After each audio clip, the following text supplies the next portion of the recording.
Бүгүн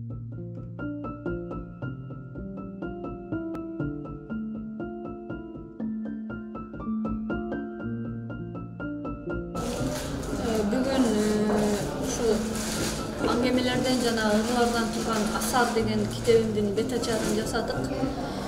Асар менин 20 жылдын ичинде жазган ар түрдүү мезгилдерди камтыган аңгемелеримден жана акыркы 2 жылдын ичинде жазган кайра кайтып келгендеги чыгарган ырларымдан турат.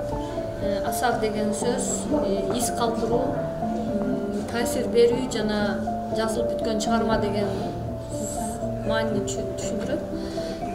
Бүгүн көптөн бери бул китеп декабрь айында чыкса дагы ушу апрель айына туш келип, ушу апрелдин башында китебин бет ачары болуп атат. Буюрса бул китептин бет ачарына илим достор, журналисттер, акын жазуучулар, 3 тармактан адамдар мыйзам чыгаруучулар да келишти. Негизинен китептин бет ачары өз максатына жетти деп ойлойм.